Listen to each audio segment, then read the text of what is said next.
నమస్కారం. మన వానికి స్వాగతం. ఈరోజు వార్తలలోని ముఖ్యాంశాలు.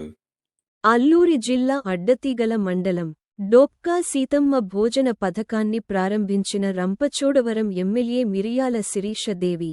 విద్యార్థులు ఆరోగ్యంగా ఉంటేనే విద్యను అభ్యసించగలరు అనే ఉద్దేశంతో డొక్కా సీతమ్మ భోజన పథకాన్ని ప్రవేశపెట్టిన ఘనత తమ ప్రభుత్వానికి దక్కిందని రంపచోడవరం ఎమ్మెల్యే శిరీష విజయభాస్కర్ అన్నారు. అల్లూరి జిల్లా రంపచోడవరం నియోజకవర్గం అడ్డతీగల ప్రభుత్వ జూనియర్ కళాశాలలో రాష్ట్ర ప్రభుత్వం ప్రతిష్టాత్మకంగా ప్రవేశపెట్టిన కళాశాల విద్యార్థులకు డొక్కా సీతమ్మ భోజన పథకాన్ని ఘనంగా ప్రారంభించారు. ఈ సందర్భంగా ఎమ్మెల్యే మాట్లాడుతూ విద్యార్థుల భవిష్యత్తు దృష్టిలో పెట్టుకుని విద్యాశాఖ మంత్రి నారా లోకేష్ విద్యార్థులకు పాఠ్యపుస్తకాలను వారు పౌష్టికంగా ఆహారం భుజించేందుకు డొక్కా సీతమ్మ భోజన పథకాన్ని ఏర్పాటు చేయడం జరిగిందని, దీనిలో భాగంగానే ఈరోజు కళాశాల విద్యార్థులకు భోజనం పథకాన్ని ప్రారంభించామని ఆమె తెలిపారు.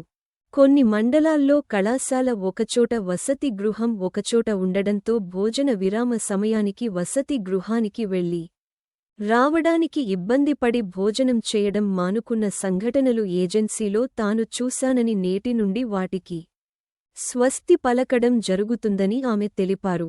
ఈ సమావేశంలో బీజేపీ, జనసేన మండల అధ్యక్షులు నాయకులు పాల్గొన్నారు.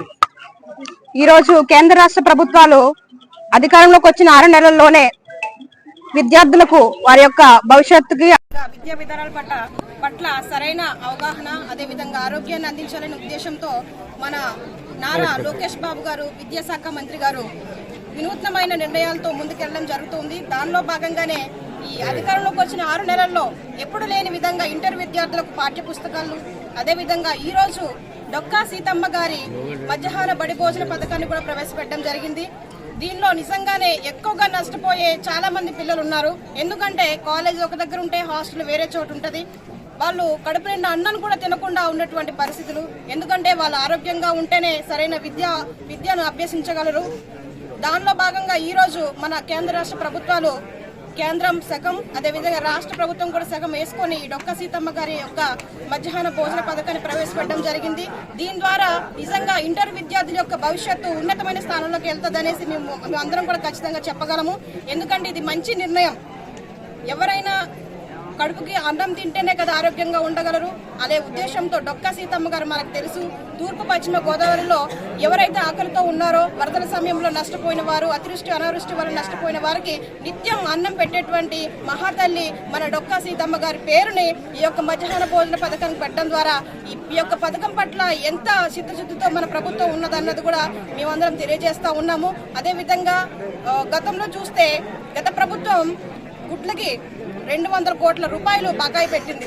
ఆ బాకీని కూడా మన ఉమ్మడి కూటమి ప్రభుత్వం తీర్చడం జరిగింది. చిక్కీలకేమో 60 కోట్ల రూపాయలని బాకీ పెడితే ఆ యొక్క బకాయిని కూడా మన ఉమ్మడి కూటమి ప్రభుత్వం వెంటనే బకాయి చెల్లించడం జరిగింది. అంటే ఈ యొక్క స్కూళ్ళకి, కాలేజీలకు వచ్చేటువంటి టెండర్ల విధానంలో కూడా సరిగ్గా వారి యొక్క సరుకులు పంపిణీ జరగడం అనేది జరగలేదు గత 5 సంవత్సరాల నుంచి. కానీ ఇక నుంచి ఈ 6 నెలల సమయంలోనే స్కూల్ కానీ కాలేజీల్లో కానీ మెరుగైన విద్యా అవకాశాలు అందించాలి. మంచి భోజన, ఆరోగ్యకరమైన పోషకాలతో కూడినటువంటి ఒక ఫుడ్ని అందించాలనే ఉద్దేశంతో మన రాష్ట్ర ప్రభుత్వాలు ఇంత మంచి నిర్ణయం తీసుకున్నాయి కనుక దీని ద్వారా ఖచ్చితంగా పిల్లలకి, అదేవిధంగా ప్రజలకు, పిల్లల యొక్క తల్లిదండ్రులకు కూడా అందరికీ మంచి జరుగుతుంది, మేలు జరుగుతుంది. కనుక మా బిడ్డలందరూ కూడా మంచి ఉన్నతమైన స్థానాల్లోకి వాళ్ళ యొక్క విద్యను అభ్యసించి వాళ్ళ యొక్క ఏదైతే ఆశతో ఉన్నారో అవన్నీ కూడా అధిరోగిస్తారని మరొకసారి ఇంత మంచి నిర్ణయం తీసుకున్నటువంటి కేంద్ర రాష్ట్ర ప్రభుత్వాలకి ప్రత్యేకమైన ధన్యవాదాలు తెలియజేసుకుంటూ ముగిస్తా ఉన్నాను.